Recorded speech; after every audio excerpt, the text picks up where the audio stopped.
Palauk. Sveiki. Truputį šiandien pavėlavome kelias minutės, bet su prisijungimais turėjom problemų, bet šiandien turim labai nuostabų svečią. Tai Arūną Žabaliūną, bioenergetiką, sielos gydytoją, kuris gali padėti ne vienam išspręsti problemą, jeigu kažkokias tai turi su nerimu, su depresija arba išvis nežino gyvenime, kodėl kažkas negerai sekasi. Tai Arūnai, galbūt tu plačiau labiau apie save gali pasakyti, kaip tau prasidėjo tas visas kelias ir kaip tu atėjai būtent į šitą sritį ir ką tu darai, kaip tu padedi žmonėms. Gerai, sveiki. Tai esu Arūnas Žabaliūnas. Iki 10 metų visai nežinojau, kas tas yra, ką aš dabar darau. Gyvenu paprastą gyvenimą. Aš net dabar nuotrauką pasižiūrėjau, kur man 23 metai, net išsigandau. Galvoju, iš kur tas seniai ištraukė. Ten pasirodo aš. Man dabar 57. Aš jau 12 metų esu šitam kely, ieškodamas atsakymų į kas čia vyksta. Ieškodamas atsakymų, kodėl aš pats pastrigau kažkada ir man reikėjo iš to išeiti. Ir radau atsakymus. Radau ir paskui jau pasimokyti ir viskas pavyko man. Bet esmė yra, svarbiausias dalykas, tai kaip buvo 5 metai, tai išmetė iš darbo. Bet išmetė sėkmingai iš darbo. Aš taip labai apsidžiaugiau, gegužės mėnesį išmetė. Pagalvoju, pirmą kartą gyvenime išmetė iš darbo. Tokiu geru metu, visą vasarą ant nosies, išeitinę. Gaunu kompensacijas, bedarbio pašalpą. Jėzau Marija, kaip aš gerai gyvensiu. Tai metus laiko ir pragyvenau ir nebegrįžau, nes po metų kažkaip, matyt, smegenėlės pailsėjo ir pajudėjau. Tiesiog prisiminiau, kad moku daryti masažus, nes pinigų jau reikėjo, pradėjau daryti masažus, imekoterapija, tai yra stuburo atstatymai, dubens kaulo atstatymai, meridianinis taškinis masažas, tokia japoniška technika. O paskui, bedirbant su žmonėm, pastebėjau, kad kuo toliau dirbi, tuo daugiau klausimų.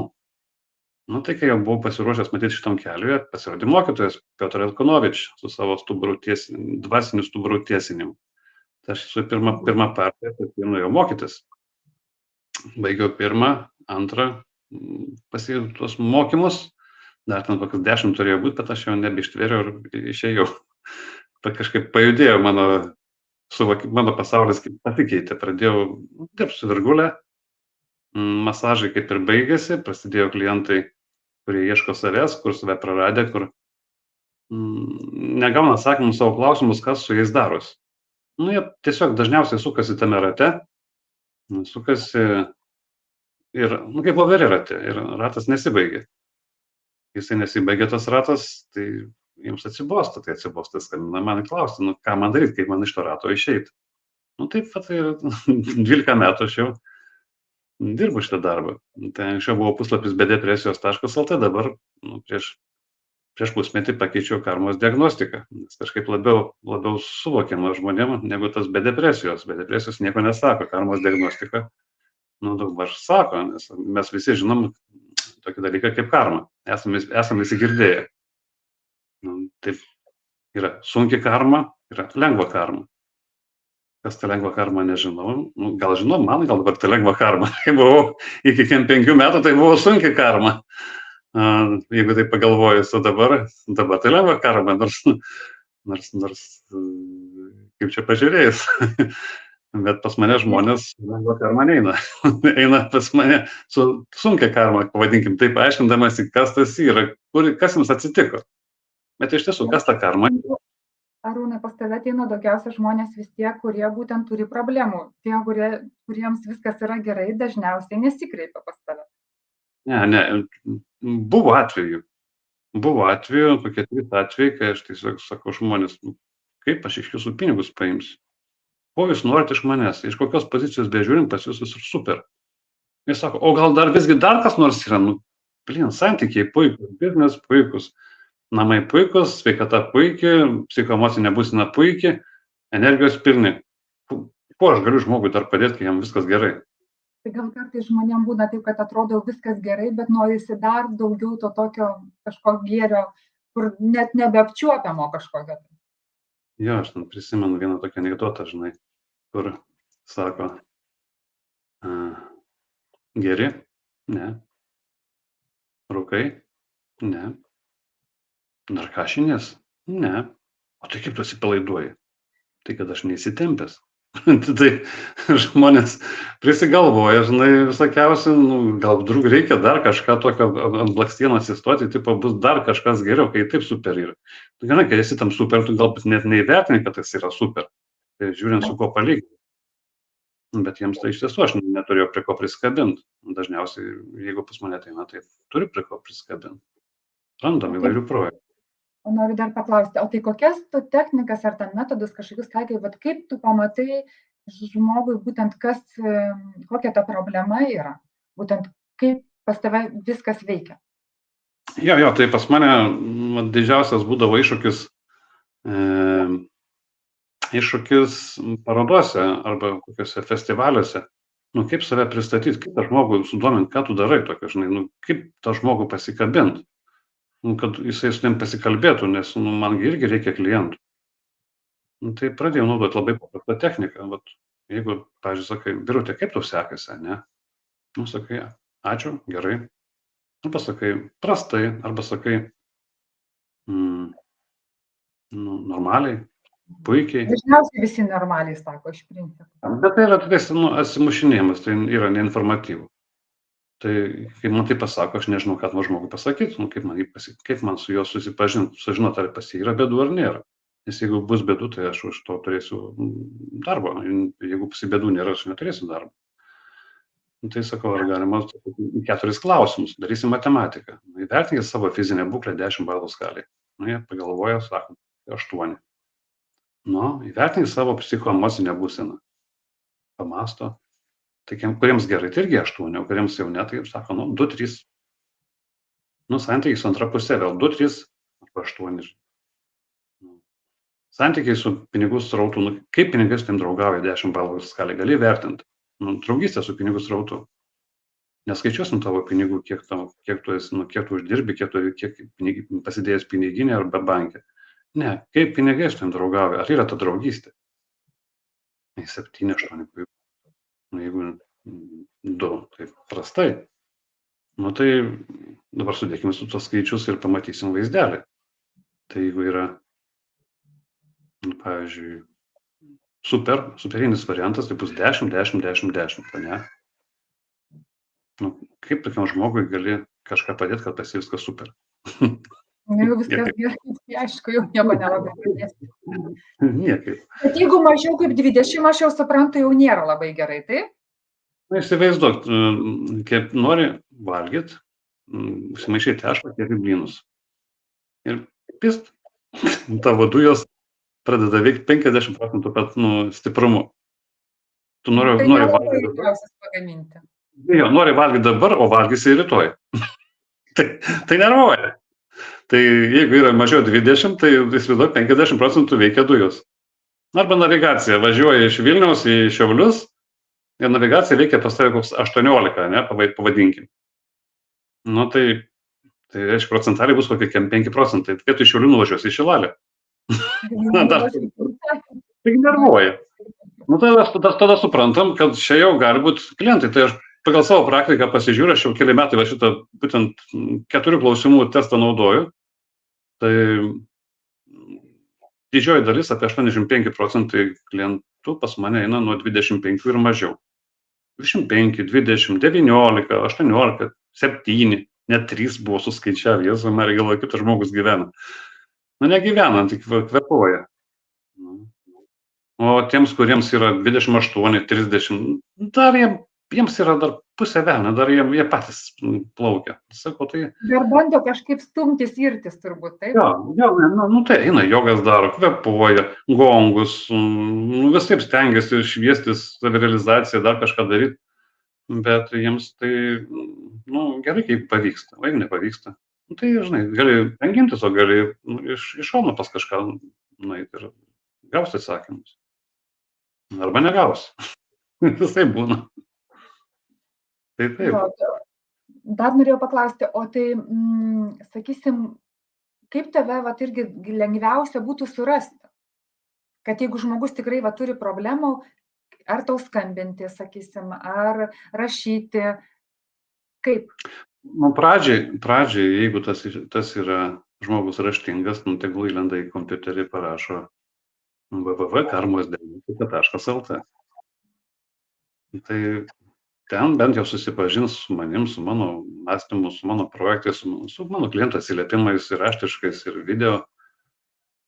Ir ten sudėta yra. Man visai patiko tas puslapis. Anksčiau nepatiko, šitas jau patinka. Man irgi labai patiko, aš pasižiūrėjau, tikrai labai gražus. Paprastas, aišku. Be jokių tenais nuosės užžiūrėtimų, pasirodymų, koks aš krūtas, panašiai, nieko panašaus. Gyvenime viskas paprasta. Ir ta pati, paimkim karmą, kodėl ta karmos diagnostika? Nu, tai kas ta karma yra? Ar jūs žinot, kas yra ta karma? Kas tai yra? Labai įdomus klausimas, nes man kai kurie sako, kad dažniausiai mes neteisingai suprantam, dauguma visų rašo, kaip ir vedose, kad tai yra pasekmių priežasties dėsnis. Kad tai, kad mes kažką padarėm, tą mes ir paskui gaunam. Arba tau padarė, o tu nepadarė ir gauni atgal. Arba nepadarė ir gauni atgal. Tai būtent, bet esmė ir yra, mums pasako, nu, tu padarė, tai gausi atgal, ne? O jeigu tau padarė ir tu nedavė atgal. Nes iš tikrųjų būna tokiu atveju nemažai, kad mes galim, tikrai, kaip čia, sako, atsuk antrą tą žandą, kad vėl tau, sakysim, kad tu tiek būk geras, kad leisk ant savęs viską tau blogą daryti, kiek tu nori, ir tada žmogus, aš irgi manau, kad jis tada energijos nebeturi, jam tada nesiseka, jis nebesupranta, kodėl, dėl to, kad jis per daug save visur arba atiduoda kažkaip tai, arba sugeria visą tą kažkokį tai negatyvą kitų žmonių ant savęs. Matai, čia mes svarbiausias dalykas, įdomiausias dalykas, kad mes esame atsidūrę tokioje biškai iškreiptoje situacijoje. Mes gyvenam Lietuvoje. Yra katalikiškas kraštas. Katalikiškam krašte mūsų tėvus, senelius, prosenelius, proprosenelius ilgą laiką auklėjo pagal katalikų tikėjimą. Tai pagonių tikėjimą jau mes nebežinom, kas tas yra, tai dabar čia bando kažką atgaivinti. O krikščionybė mūsų jau kaip ir savas yra panašiai. Ten sako, tau duodai žandą, atsuk, tipo neduoda. Prasme yra, kad atsuk tam, kad tikimybė, kad neduos. Bet taip nėra šitam pasaulyje, čia nerojus. Mes gyvenam visgi biškai tokiam iškreitam pasaulyje, kur čia mums duoda į tą žandą. Tai vat ir yra ta karma, žinai. Jeigu duodi ir gauni atgal, tai yra priežasties pasekmės dėsnis. Jeigu tau davė, duodi atgal, vėl yra pasekmės, priežasties pasekmės dėsnis, ne? Jeigu tau davė į žandą, o tu nedavėjai, tai irgi yra priežastis pasekmė. Aiškiai, mūsų mokina neduoti iš tiesų. Mūsų mokina būti nusižeminusiais, gerai, nesipriešinti. O kodėl aš nežinau? O kodėl? Nes tai yra vergų visuomenė. Mūsų geriausias vergas yra vergų vaikas. Ir tėvai mokino vaikus mokyti būti vergais, jo tėvus, jų tėvai mokino būti vergais. Ir taip eina iš kartos į kartą, būk geras, nesipriešink, padėk kitiems, dirb sunkiai, tau nieko negalima, tau nereikia. Kam to? Gaunasi taip, kad tu net negali džiaugtis to gyvenimu, nes tu visą laiką turi tokio kaip ir kančioj pastoviai gyventi. Ir visą laiką kančia. Taip pat, tada yra sunki karma. Tau yra įprūtas projektas su sunkia karma, kad tu turi sunkiai dirbti, sunkiai daug kentėti. Ir kai numirsi, tada jau išeisi ir nebekentėsi. Bet tai kaip mums pakeisti tą mąstymą? Tai kam keist? Važiuokit į Latviją, važiuokit į Skandinaviją, kur yra nebe katalikai, ten yra protestantai, ten yra evangelikai, liuteronai. Visai kitaip yra. Čia mes, 2,5 milijono žmonių tikim, kad va, tas yra tiesa, ne? Nu, o Skandinavijoje to nėra. Ten bažnyčiose niekas nesiklauso.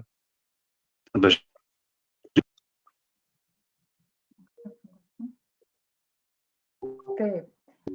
O kaip va tu būtent padedi pakeisti, pamatai galbūt tas kažkokias tai problemas ir kaip padedi žmonėm išspręsti tas, sakysim, jų, jeigu kažkokias negatyves jų emocijas ar dar, kad jie yra nelaimingi. Vat kaip tu pats tai darai?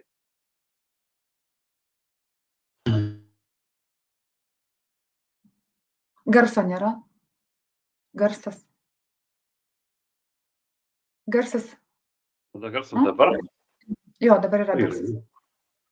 Tai visų pirma, žmogus, jeigu kreipiasi į mane, tai, aišku, natūraliai iš pradžių daraisi diagnostiką, nes kai važiuoji, pavyzdžiui, su mašina ir mašina pradeda baladuotis, pats nesi didysis tas meistras, kuris žino. Tai nuvažiuoji į servizą ir galvoji, kad tau variklį reikės keisti, ten pasižiūri, padangą nuleido, ne? Tai tiesiog iš pradžių reikia daryti diagnostiką. Diagnostika daroma būtent tų 4 klausimų pagalba. Ir mes susiaiškinom, ar yra reikalų, jeigu pas tave, tu tik persigandęs, o iš tiesų pas tave 40, ne? 10, 10, 10, 10. Fizinė, psichinė, santykiai, pinigai. Tai tokių žmonių nieko negali padaryti. Bet jeigu tenais, pavyzdžiui, kaip vakar buvo klientė, fizinė 8, psichinė 8, santykiai 0, pinigai 8. Logiškai pagalvojus, kur bėda yra? Visų santykiuose. Santykiuose. Va tada jau pradedu aš ieškoti, jau pasijungę savo savo sugebėjimus. Čia gali būti įvairių variantų. Tai tiesiog vėl klausimų pagalba aš kartu su žmogumi einu jo praeitį. Kas padarė, kas įtakojo, kad tas žmogus negali turėti santykių. Nors viskas kaip ir normalu, ir gražus, ir mielas, ir protingas, o santykiai 0, ne? Tai randam ir tėvų poveikį, vėl, kad tu būtum geras, ne? Nesipriešintum, tada traukia prie savęs visokius žmonės. Randam protėvių variantus, dabar jų nevardinsiu. Randam pašalinių žmonių projektus, tokie, kaip pas mus yra projektai, negražų žodžiai skamba, kekšė, sterva, kurva, ne? Kurva net, tai nėra, šitie žodžiai tai nėra vienos moteriškos lyties, yra bendros lyties. Ir jeigu tu su tokiu kodu eini per gyvenimą, normalus žmogus prie tavęs neprieis. Bet kaip tu gali žmogau pats žinot, ar yra pas tavęs toks kodas? Pats tikrai nejausti. Va būtent, tai net nesusimastai. Šį čia aš randu, turiu sugebėjimų. Tai yra specifika. Mes patys irgi galim kažką nujaust, bet labai sunku gauti patvirtinimą pačiam iš savęs, ar tavo intuicija yra gera, ar tu tame kelyje teisingai eini, ar tai iš tiesų tą, ką tu galvoji, įtari, yra tiesa. Jo, tu teisus, iš tikrųjų pačiam labai sudėtinga save pamatyti iš šalies ir suprasti, kas pas tave gerai, kas blogai, nes, tas veidrodis kartais savo iškreipia truputį mums vaizdą. Jo. Tai, įsivaizduok, pavyzdžiui, vėl, tai, jeigu tu apimsi tą pačią klientę, pas ją radau, pavyzdžiui, seksualinių santykių magiją. Vėl, kas tas yra?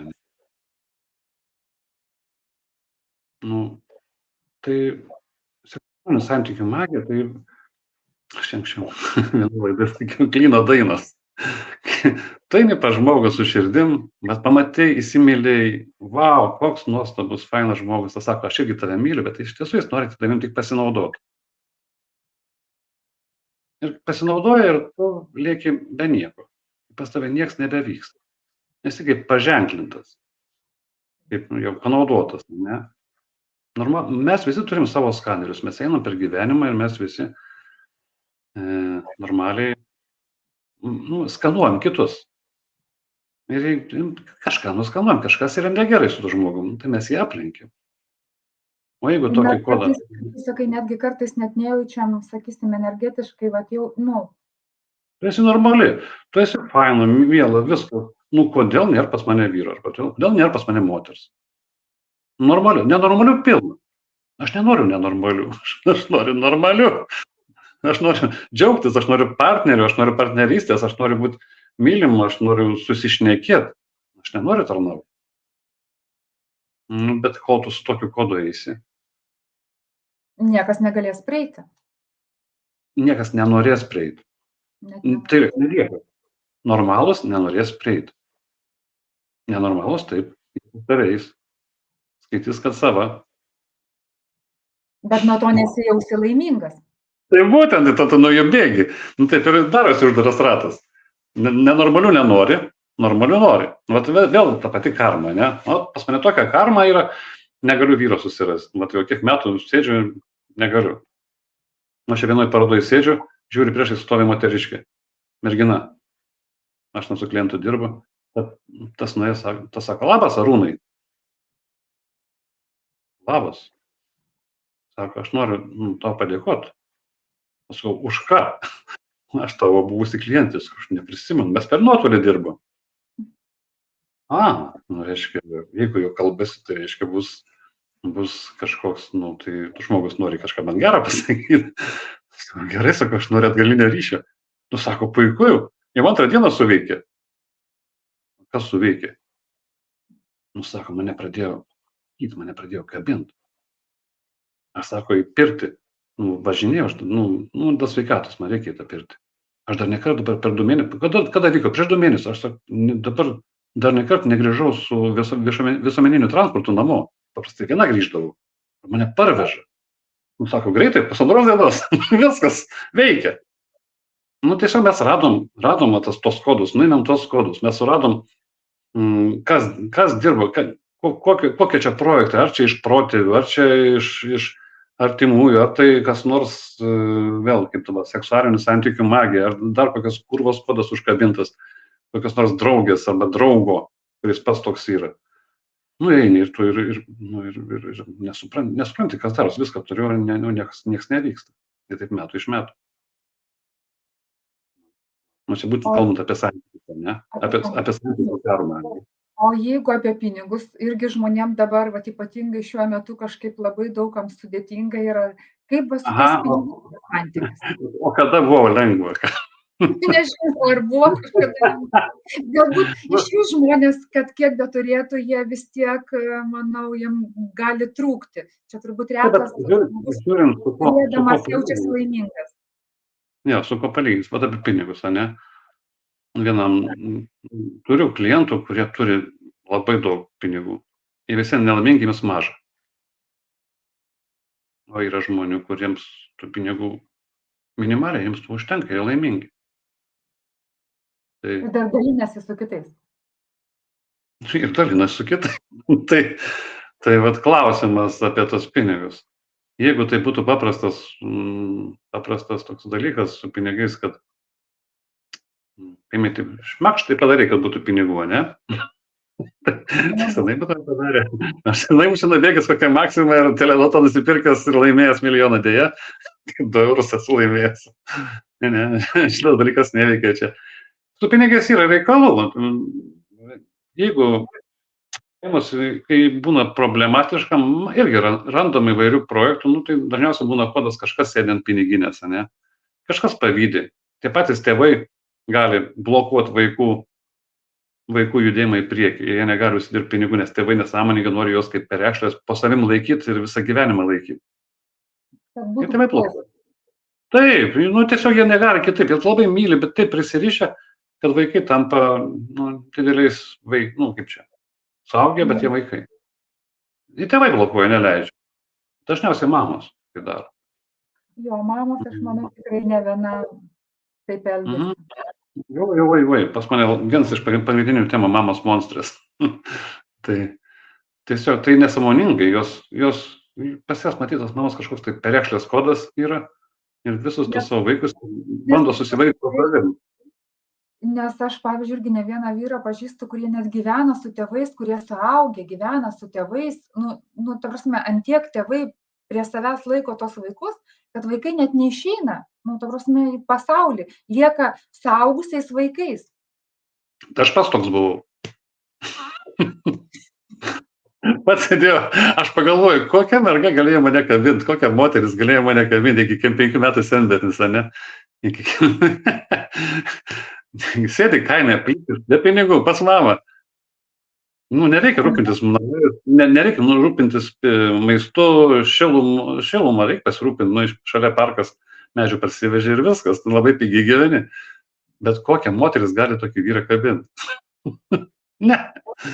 Ne, tai iš tikrųjų, kada matai, kada vyras gyvena su tėvais ir jisai nemoka rūpintis, tai tada pradedi suprasti, tai kaip jisai tavim galės pasirūpinti, jeigu jisai savim nesugeba pasirūpinti. Taip?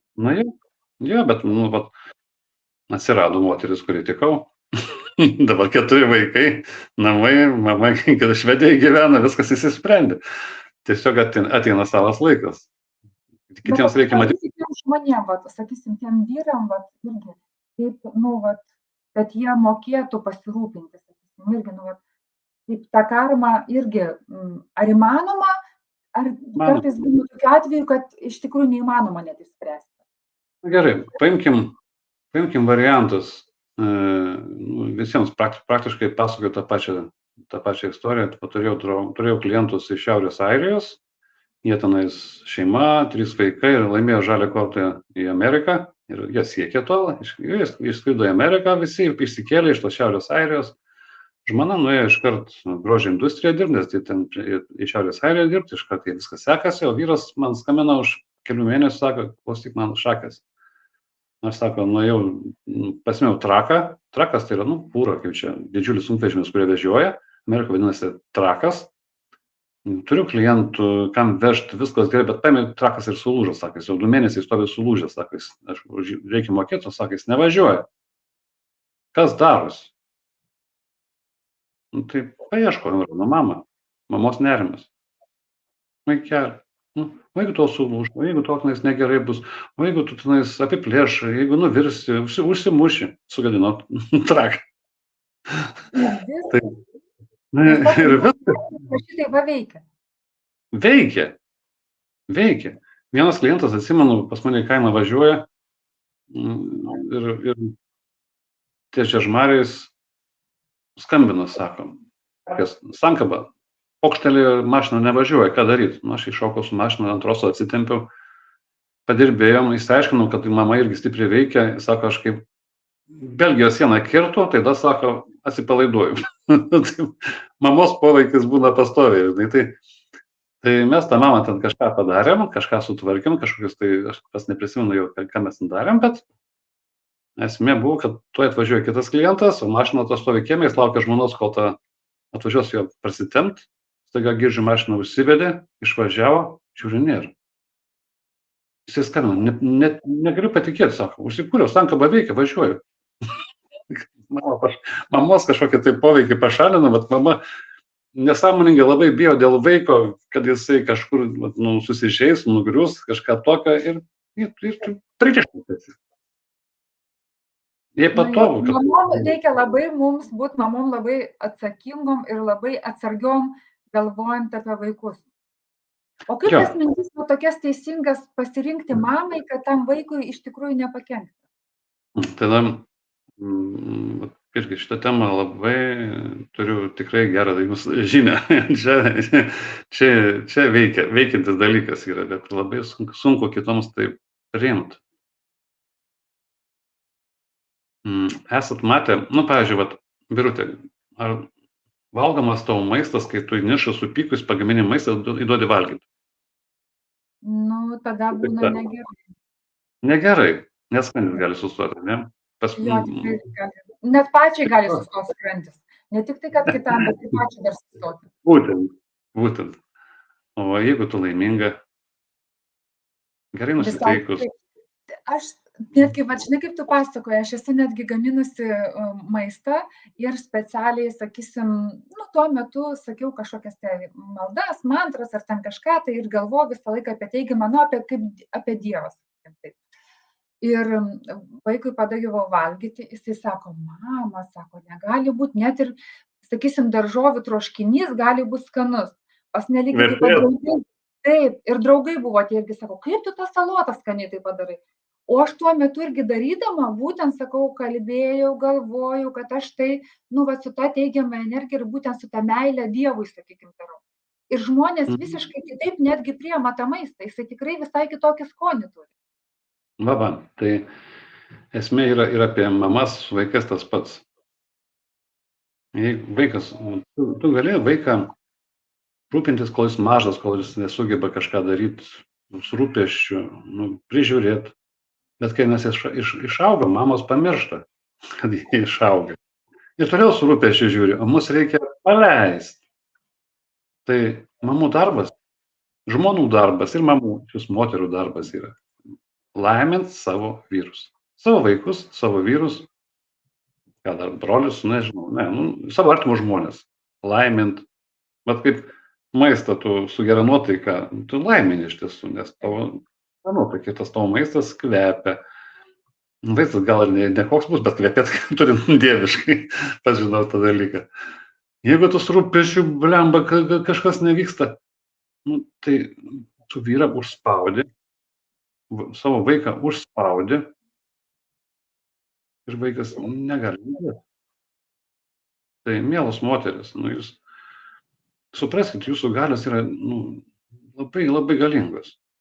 Leidi savo nerimauti, neleis mums eiti judėti vyrams, vaikams, berniukams, į pasaulį patirti, gauti šikną, kad mes žinotume, kas yra. Bet jeigu tu savo vaiką nerimausi, o laiminsi, arba savo vyrą laiminsi, tai tu jam kelią pašviesi, jis negrius. Jis pats padarys, išmoks. Aš sakau, moteriai, laimink savo vyrą. Tai ką jis darys? Jis nustebė žies, kad tu jį laimini, tai jis nueis tą mamutą nušaus atitems ir turėsi mamutą. Kai tu nelaimini, tavo žvakė nedega. Tai kaip jam pranešti, kaip mamutą pranešti, yra pilna tų žvakė aplinkui, kurios dega. Jis gali kitur nueiti. Ir vaikas gali kažkur nušumpėti, jeigu tu mama nelaimini. Jo, iš tikrųjų, manau, kad labai retai kas laimina. Dažniausiai iš tikrųjų visi va su to nedaryk, negalima ten dar kažką, tai visą laiką nori apsaugoti. Iš tikrųjų neleisti tiem vyrams skleistis, o iš tikrųjų visą laiką mamos tai tikrai dažniausiai nori apsaugoti savo vaikus. Jo, kontroliuot, apsaugot, bet yra galia ir yra jėga. Vat mamas eina iš jėgos, o galia yra, laiminimas yra galia. Tu laimini, mes einam. Ir vaikai, berniukai eina, ir tėvai eina, ir vyrai eina. Jeigu kaip ten sakoma, už kiekvieno stipraus galingo vyro yra jį mylinti moteris, ane? O iš kiekvieno alkoholiko nevėšlas yra jo pikta moteris. Ir dažnai taip ir būna, kaip sako, pasikeičia kitas žmogus, kuris pradeda laiminti ir pas žmogų viskas pasikeičia. Taip, šitas projektas yra tikrai veikiantis. Jeigu jūs priimsit savo, kaip mantrą, nebijotų žodžių sakyti. Man sakyti, pažiūrėjau, Rūnai, aš tave laiminu, aš džiaugiuosi, kad tave sutikau ir džiaugiuosi, kad tu eini savo keliu. Bramba, man iškart gerą pasidaro, ne? Birutė, aš tave laiminu, kad tu švieti, viskas, vos tam įdomu, viskas, kaip tu jautiesi, iš karto visai kiti žodžiai, ne? Taip, visai kiti žodžiai. Man aš pradėčiau tave keikti. Tai Jėzau Marija. Ne. Tai va, tai šitas dalykas, turėjau ir atsiliepimų gerų. Viena tokia mano gera draugė, sako, negaliu patikėti, turėjo bičą, banditas toksai, sako, sėdi teliką, žiūri, alų plempę. Sako, tu laimink. Kaip aš jį laimins, aš nekenčiu jo. Sako, pradėk laimint, bet tiesiai, aš tave laiminu, sakyk. Nepatikėsiu, už savaitės jis man geras pradėti, kas čia, sako, daro. Todėl, kad tu nedarai prievartos. Žmogus tada visai pasikeičia energiją pasi. Jisai įgauna tos energijos ir energetika netgi, plečiasi. Taip, tai šitas dalykas tikrai yra veikiantis, labai gerai veikiantis ir tik mes esame išmokyti kontroliuoti, nepasitikėti, prižiūrėti. Lemba, mūsų berniukams irgi reikia išmokti gauti spyrį į šikną, kad mes žinotume, kas tas yra. Antro spyrio jau stengsimės patys išvengti. O čia mama neleidžia, pati gauna tą spyrį ir taip apsaugo savo vaiką. Mes turim gautą iššūkį. Bet mes žinosim, su kuo susidurime. Kaip sakom, už vieną šaudytą zuikį 10 nešaudytų duoda, ne? Nu, tai mes turim turėti patirtį. Mes turim žinot, kas yra bloga. Nes kol nežinosim, kas yra bloga, nežinosim, kas yra gera. Nebus su kuo palyginti. Turi būtinai turėti su ko palyginti. Jeigu to nėra, tai iš tikrųjų labai sudėtinga. Na. Ką čia dar Jo. tokio papasakoti? Apie karmas. Jo, o tai gerai, o tai dabar, vat, jeigu energijos kažkoks tai trūkumas irgi vat, būna irgi žmonėm, kad, sakysim, atrodo, kad, nu, vat, nėra jėgų kažką daryti, arba, sakysim, kažkoks tas nerimas, nu, vat, tiesiog, vat, blogai. Tai irgi, tai nuo ko, vat, kaip galima jiem padėti, sakysim. Matai parodoje, kaip aš rankas lankščiau. Taip. Tai tiesiog mūsų protai tai biškai nesuvokiama, kad mūsų kūnas kalbasi su mumis. Dar turim vieną. Dar Milda prie mūsų prisijungia truputį. Apie energijos trūkumą. Tai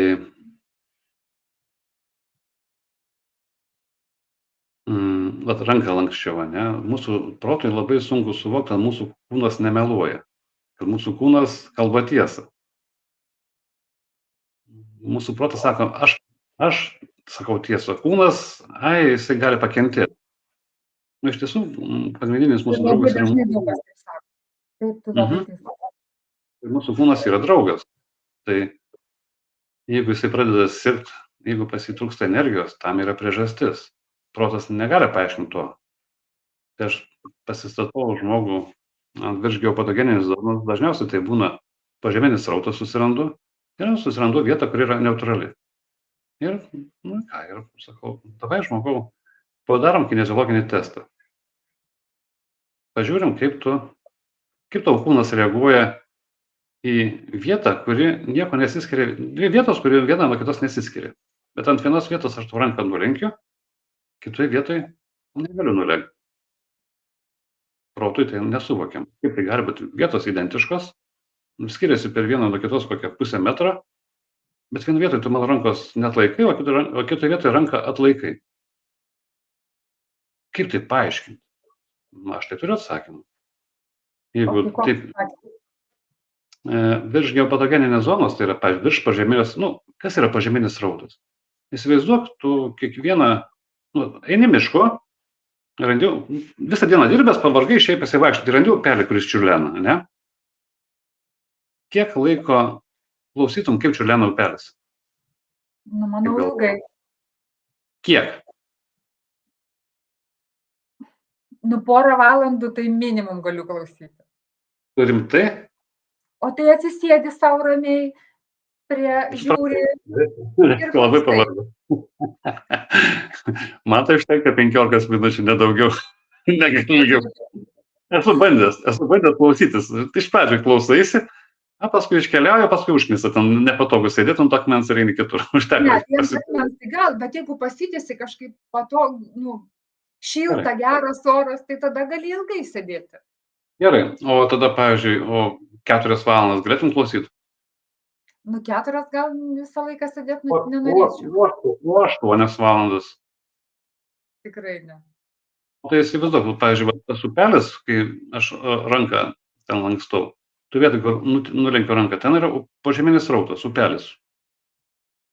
Jeigu aš ten nulenkiu ranką, tai man ateina iš karto atsakymas, kad tu kiekvieną naktį virš to upelio kažkur tai miegi, 8 valandas. Ir visą laiką energija išeina. Jo, tas pats, kas miegos su sergančiu vaiku, tu neįsimiegi, tu ryte atsibundi pervargus, pavargus, ir į darbą visą pavargus, darbę prasičiūchinį, prasiblaivai, į vakarą atsigauni, paskui vakare vėl eini miegoti tą lovą ir vėl ten tave 8 valandas upelis tave čiurlena. Ryte vėl atsikeli pavargus. Ta vieta, kurioje vietoje atsigulti. Ne tai esmė. Aš tik pasakoju, parodose, kaip darau, kad žmonėms biškai sukrės protą, kaip jie skiriasi. Yra žmonių, kuriems vienodai. Tai tie žmonės, kurių kaip pradžioj kalbėjau, 40. Fizinė 10, psichinė 10, santykiai 10, pinigai 10. Ai, tada Jų mama niekas draugas. Jų neveikia, jų mama jų draugas dažniausiai būna, paklausia, mama tau draugas taip, be abejonės. Tie, kurie virš upelio, tai dažnai būna, kad ir mama ir būna monstras. Arba nėra santykių su mama, ne? Daugiau su tėvu. Tai jie yra pažeisti.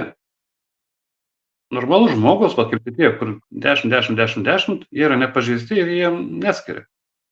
Jie gali mėgoti visur, pas odontologą, pas kino teatrę, ramus nervai, viskas veikia, pas juos jie nejaučia tų vietų. Vietas jaučia tie, kurie yra pažeisti. Ir tada dažniausiai aš ieškau, kas juos pažeidė, tai vyksta vaikystėje. Artima aplinka, mes ten tvarkomės, pas įtakas atjunginėjom. Ir kai mes atjunginėjom, paskui jiems vienodai. Irgi ranka laiko stipriai. Tai jeigu mes atjungiam tas įtakas, tu nebejauti to dirginimo, reiškia, pas tave vaikas nebeverkia, ne? Kas daro su tavo kūnu? Tu naktį miegi, išsimiegi. Ryte būni pailsėjęs, nebe piktas, nebe vos pasivelkantis, o energingas, eini į darbą. Dieną atbūni, vakare grįžti, vėl pailsi. Kur tada energijos trūkumas? Nebėra. Tada tu pats turi pasaulį. Bet jeigu tu esi nuo mažų dienų pažeistas, turi būti geras, vėl. Jei tave muša, atsuk žandą, kad dar muštų, ne? Išmokti iš tikrųjų save teisingai pozicijoje laikyti tikrai pas mus labai mažai kas moka. Ta prasme, tikrai nėra daug žmonių, kurie sugeba teisingai elgtis. Nemoka mūsų. Nes mūsų tikrai nemoka. Mes mokam gauti, bet kaip su savo kūnu elgtis, mes iš tikrųjų daugumą nežinom ir nemokame. Tai šitas dalykas mus tikrai įtakoja. Paimkim, kad dar mama tavęs nelaimina, o nerimauja dėl tavęs. Tu neįsimiegojęs. Jeigu dar žmona, tave ėda irgi iš panašios padermės, ne? Tai kaip tu gali, kad nors... Jeigu žmona nelaimina, tai įsivaizduok, tą mamutą tu nori parnešti, nežinai, nenori net nešti mamutą namo. Nelaimina tave. Tai ir susidaro ta sunki karma, ne? Jo, tada karma susidaro tikrai nelengva. Jo. Žmogus tada nebesupranta, kas su juo darosi, nes jisai nežino. Chroniškas darosi nuovargis, chroniškas nesėkmių laivas. Imituoji tą pasaulį, imituoji, kad tu esi krūtas. Šiaip įdomu labai, bet, pavyzdžiui, Birute, tu gali pasakyti, kaip mums vyrams arba moterims atpažinti savo vyrą arba savo moterį? Atpažinti savo.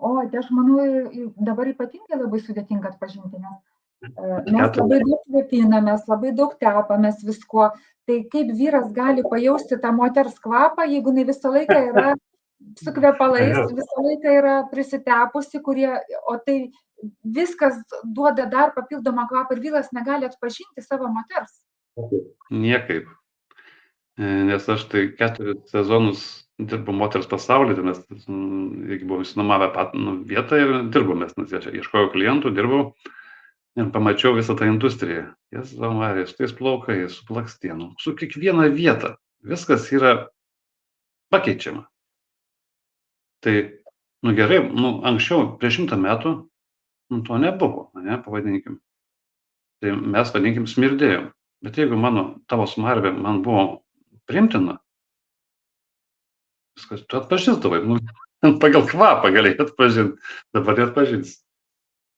Kaip vargšam vyrui atpažinti moterį, kaip vargšiai moterį atpažinti vyrą, kuris būna irgi dabar ir įsikremavę, įsiskutę ir įsilavinę.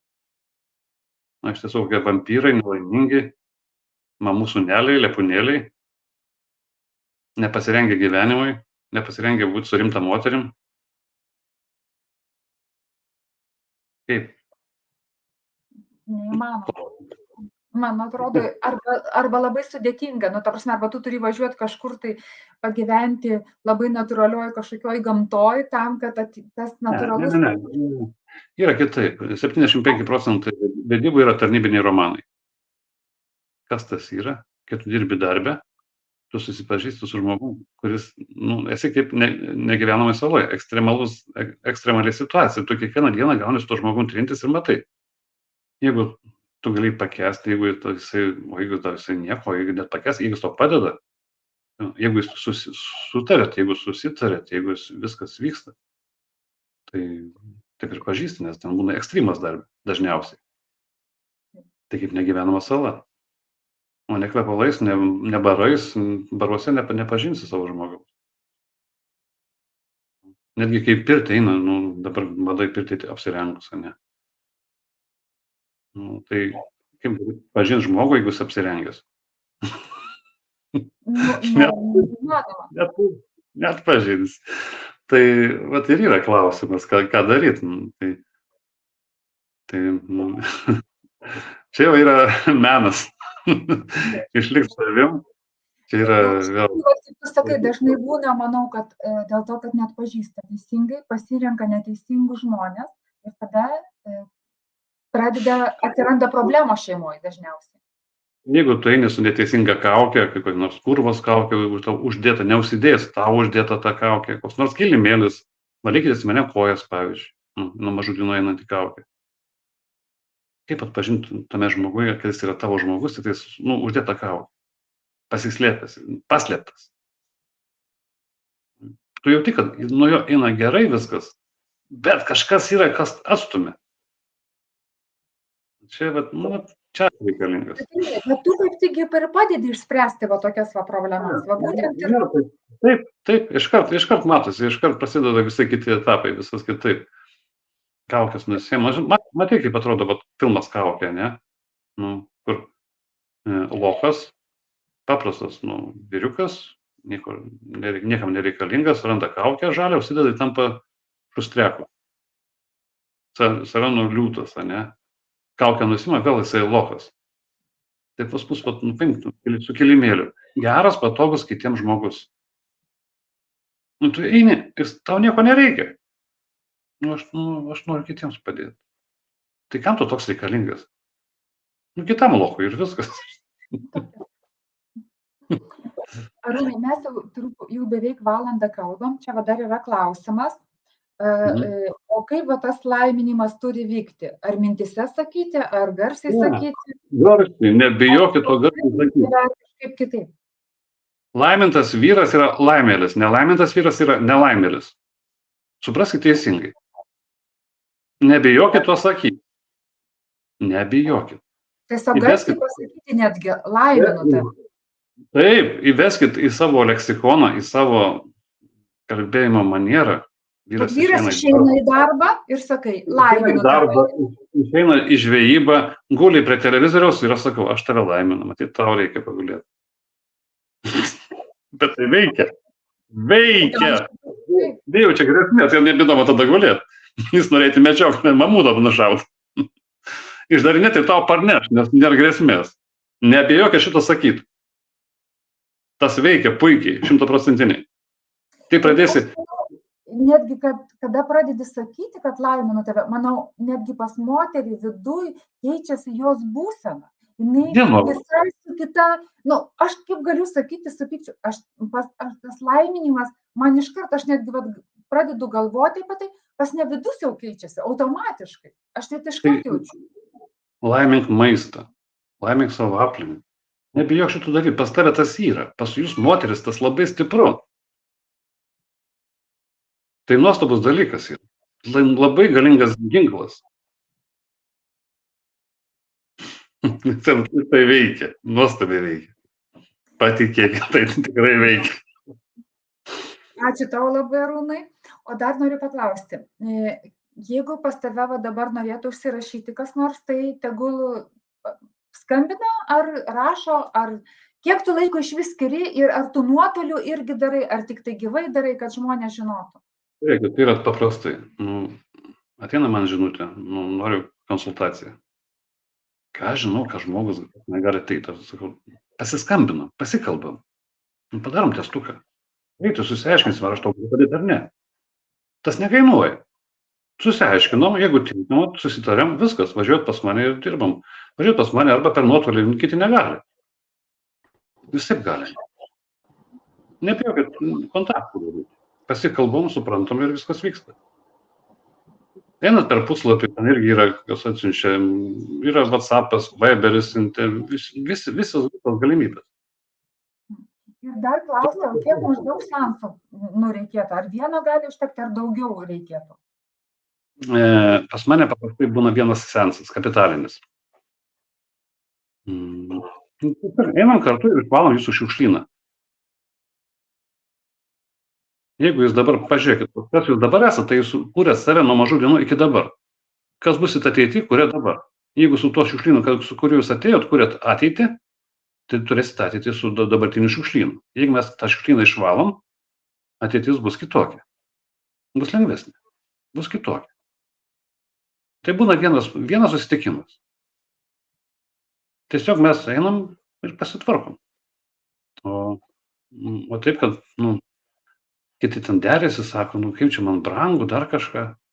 Tai aš tiesiog vien, kad pajokavau, bet man patiko. Ir pas tave kainuoja konsultacija, ar yra nustatyta kaina, ar nėra, ar priklausomai? Yra 200 eurų. Tai viena moteriška sako, aš norėjau čia mokėti 100. Davai 100. Sakau, gerai. Mes su viena sąlyga. Kokia? Sakau, įsivaizduok, mes valom jums užpakalį. Jūs norite, kad aš nuvaryčiau jūsų užpakalį už 100 eurų. Tai aš nuvarysiu 100. Gerai, tinka? Ne, aš noriu pilnai. Nes jeigu aš dirbsiu, tai ir dirbsim kartu, eisim į praeitį. Aš tą suvokiu, ką darau. Tai 12 metų tai darau. Tai nėra rezultato, aš pinigų neimsiu. Taip, kad būna, ne visiems gali padėti. Dažniausiai stengiuosi tokie žmonės atsisijoja per pirmą pokalbį, kai mes susiaiškinam. Jeigu tau neišeina, sakau, neišeina, sorry, nepykit. Ne mano klientas, jums reikia visai kažko kito, kiti nori, kad vyrą pakeistų, kad negertų, dar kažką. Aš galiu padėti tada, kai tu žmogus pats nori. Ir pats ieškai atsakymą, kad tu atsibodo sėdėti va to išiknoji. Atsibodo, einam. Neatsibodo, pasimordyti.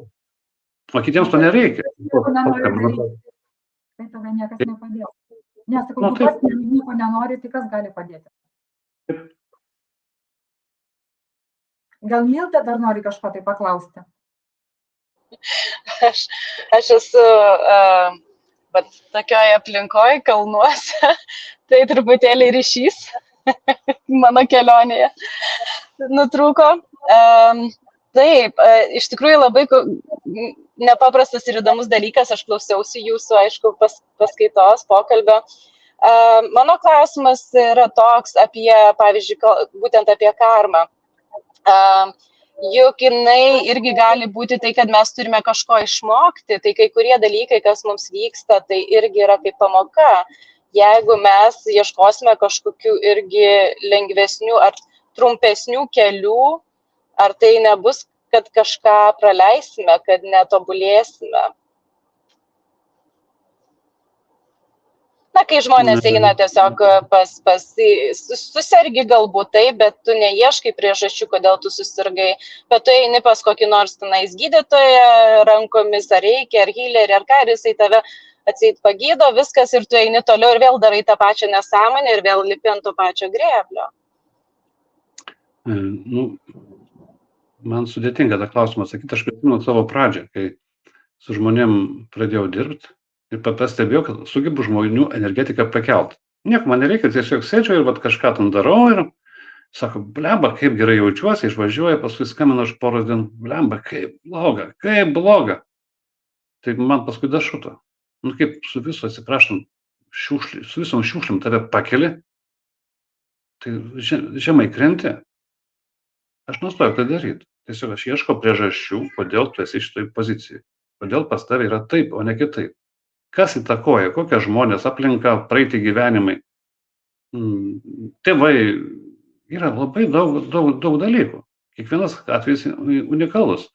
Ir jeigu tu gali ilgai mokytis, bet gali ir trumpai, žiūrint su kokiu mokytoju, būtų atsakymas toks. Ar būtina eiti specialiai pirštus karpytis tam, kad sužinot, kaip būti be pirščių? Ir manęs paklaus, kai ko tu ten eini. Tau labai patinka būti invalidu, ne? Nebūtina. Taip, nes dažnai vat, irgi žmonės klausia tokių vat, klausimų, tai buvo iš tikrųjų labai įdomu išgirsti. Yra situacijų, man pačiai yra taip atsitikę, kad darant tam tikras praktikas, tiesiog viskas labai labai pagreitėjo ir ne man vienai. Pagreitėjo ir toks vaizdas, kad lyg pradėjau atidirbinėti karmą, bet savo labai tokiu dideliu greičiu. Vietoj to, kad ten per 10 metų, toks vaizdas, kad per kokius 2 metus tą, kad turėčiau lyg atlikti per 10 metų. Ką jūs galite tai pakomentuoti? Ir čia ne man vienai. Reikia pasižiūrėti, kokie žmonės šalia jūsų buvo. Nes su vienu, panašiai kaip su vienu tu žmogum gali taip pastrikti, o su kitu tu gali taip nuskris, kad wow. Netgi paimkim, pavyzdžiui, kaip alkoholis, ne? Tu gali išgerti 15 ml yra nepavojinga. Po 15 ml tu atidarai vartus ir jeigu šalia tave sėdi kažkoks žemadažnis, ne? Laikykis, visi šūdai pas tave ateis. Jeigu su šventu žmogum gersi, baliavosi, tu būsi visai kitoks. Branti, yra viskas, čia vėl, kas buvo šalia, kai tai pagreitėjo, kas jis suįtakojo, kokios priežastys, dažniausiai, kas mus veikia, aplinka ir žmonės. Kitų priežasčių taigi nėra. Tai jeigu pagreitėjo staigiai, kažkas padėjo.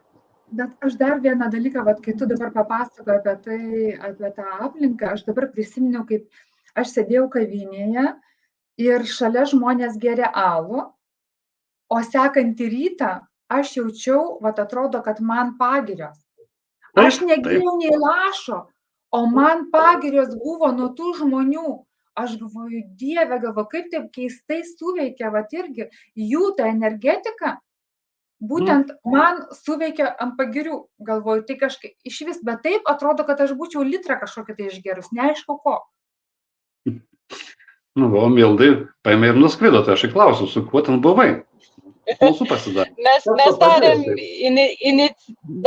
darėm iniciaciją, tiesiog buvo būtent jogos speciali iniciacija ir praktika. Su vienu iš gurų tokiu, vienu iš indų gurų tokiu. Bet gal jisai tave taip ir stumtelėjo, supranti?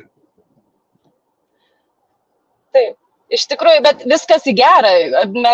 Aš labai džiaugiuosi tai, kas vyksta, tiesiog fantastiška, bet tik tiek, kad jisai davė įrankius, kad mes galėtume atlaikyti tai, kas vyksta, bet eina tiesiog dideliu greičiu. Tai aš tad buvo įdomu išgirsti jūsų požiūrį. Ir ne vienas mokytojas iš tikrųjų minėjo, kiek ir mums ir kelionėse, ir Brutė žino, kad labai labai svarbu, sako, apsupkite save teisingai žmonėmis, teisinga aplinka. Sako, norite sėkmės, apsupkite save sėkmingai žmonėms, sako. Nori būti durnas, apsisuk durniais, ne? Taip, teisingas pasakymas. Jo, aplinka mus tikrai labai įtakoja ir tikrai nuo mūsų žmonių, kas aplink mus yra, iš tikrųjų mus tikrai labai stipriai veikia. Arba jie mus žemina, kaip sakant, ir mes blogiau jaučiamės, arba suteikia sparnus ir mes tada galime skristi ir labai daug ką padaryti. Taip. Birute, ar tu klausai mūsų svečio? Aš beveik kiekvieno to paklausiu, nes man labai įdomu girdėti. Ir kai mes turime vaikiną, merginą ir dabar labai populiaru juos keisti vieną, kaip kojines, ta prasme. Ir po to mes nežinome, kodėl atrodo viskas gerai gyvenime, bet esam nelaimingi, liūdni arba dar kažkas vyksta su mumis. Pagal tai, ką aš mokinausi, tai mums sako, kad tai yra labai svarbu, atsiranda ryšys tarp jūsų ir kad tas žmogus, jo būsenas gali po to įtakoti ir tave. Tai kaip dėl karmos? Tuoj pasakysiu. Kažkada gaminau amuletus. Tai kas būna, kai juos gamini? Reikia susikarpyti skardą, išsikalinėti ženklus, prasigriebti skylutes, viską, nusilyginti kampukus, prasiverti virvutę, gerai viską nušlifuoti. Tai kas būna, kai pirmus gauni, pagaliau pabaigai pirmuosius. pasižiūri tą delną, vau, koks tu grožis. Kas būna, kai tu darai 100 jau. Ble, visus nagus nusivariau. Viskas, kokios energetikos yra tas daiktas. Dailininkai, kurie piešia, ne? Kokios energetikos. Kabo pas tavo paveikslas, kur žmogus, nu, kaip ir su maistu, su meilė darė, ne? Nu, tau ir gerai. Bet jeigu ten siaubekas vidinis jo, kažkas pas tave nevyksta. Daiktai mus veikia, viskas veikia. Tai ką galiu to pasakyti? Tai veikia. Veikia, tai veikia, o ką daryti, kai jau paveikė, jau nuveikė, jau prisidėmė, o ką dabar? Seime, ką daryti, kai išsiskyrei, galbūt buvo sudėtingi santykiai ir kaip po to, ką padaryti, kad tavęs nebeveiktų, tai? Galvoju, kad čia jau reikia specialisto pagalbos. Pačiam gan sunku tai susitvarkyti. Pačiam yra, su joga nesutvarkysi, su gongais nesutvarkysi. Kaip tu tai gali sutvarkyti? Nelabai įsivaizduoju, tai netam skirti priemonės. Turi būti tinkamas žmogus, kuris tai sugebėtų tai sutvarkyti. Pas kunigą kažkokį nuėti, jų irgi skirtingi yra. Guru irgi skirtingi. Vieni vienoje vietoje specializuojas, kiti kitoje vietoje. Neaišku, ar ten tas tikras buvo. Tai čia reikia jau, atrast savo žmogų, pavyzdžiui, kai jūs einate į kirpyklą, ne moteris. Taigi, neina pas bet kurią kirpėją, ne? Eina pas savo kirpėją. Jūs kažkaip pajutėt, kad įsirinkot ir jau nekeičiat jo. Nes kitas sunku surasti, taip ir čia žinau. Tai čia norint santykius įspręsti, ne kiekvienas gali padėti. Vieniems gali padėti, kitiems ne, kitiems gali pakenkti. Tai yra dalykai individualūs. Ir jeigu tu ten prisidirbai... Jei prisidirbai, tai reikia ieškoti atsakymą, iš tiesų, bet kiti neieško. Kiti net nesupranta, kad reikia ieškoti, kad jiems to reikia. O dar vienas klausimas visai iš kitos temos vėl apie tą laiminimą. Jeigu vaikai, sakysim, gyvena kažkur labai toli ir tu jų nesutinki, ar galima nuotoliu laiminti ir ar padeda nuotoliu tas laiminimas? Ir kaip tai daryti, klausia? O dabar, kaip veikia šitas ryšys, kur mes dabar čia kalbam? Jisai nuotoliu veikia. Taip, bet aš šnekuosi, kaip būtum vietoj. Taip. Pas mane klientai, pusė klientų yra užsienį. Aš dirbu per nuotolį. Nuotolis neegzistuoja pas mus. Mintis eina kiaurai. Mūsų veikimas eina kiaurai. Mes esame dieviškos būtybės. Mes, kaip kvantinė fizika, žinai, mes keičiam viską. Į kur eina mūsų dėmesys, ten ir veikia. Kartais, kai būna, kai nuotoliu, sakysim, kai pagalvoju apie kažkokį tai žmogų ir paskui susiskambini, sakai, oi, aš apie tave galvau, tau ruošiausi skambinti. Tai mūsų tos mintis, kad tu galvoji apie tą žmogų, jisai pajautė ir paskambino. Tai aš suprantu, laiminimas lygiai tas pats. Laiminimas lygiai tas pats. Jokios skirtumų. Nuotolis neegzistuoja. Ar Amerikoje tu būsi, ar Aliaskoje, ar Žiežmariuose, ar Vilniuje, ar Norvegijoje. Koks skirtumas? Jeigu aš apie tave su meilė pagalvosiu, tave tai pasieks.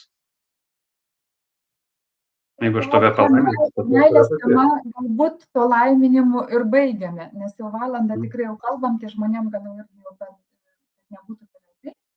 Tai tau labai noriu padėkoti, Arūnai. Manau, jeigu žmonės dar kažkas parašys kažką ir dar labai norės sekančios temos, tai galėsime dar vieną kartą gal kokią nors su tavim susitikti vėl, dar toliau pakalbėti, jeigu užduos kažkokius tai klausimus. O dabar visi, kas nori su Arūnu susitikti, užeikite į jo puslapį karmasdiagnostika.lt, tenais yra visi jo kontaktai, susisiekite ir tikrai jisai jums padės, pagelbės, jeigu turite jaučiate kažkokius tai problemas. Ir dabar linkime gero savaitgalio visiems, mamos dienos proga irgi pasveikinkit mamas, o mamoms linkime laiminti savo visus vaikus. Ir Arūnai, gal ir ką nors pasakysi. Birutė, aš tave laiminu. Ir aš tave laiminu. Ir Mildą laiminu. Jis irgi laimina. Gražaus savaitgalio. Ja. Taip, teisingai, laiminam. Taip, Laiminkim vieni kitus. taip. Ir artėjančia mamos diena. Mhm. Tai Taip, laiminam. linkėjimai visiems, nuostabių švenčių. Iki. Iki. Iki.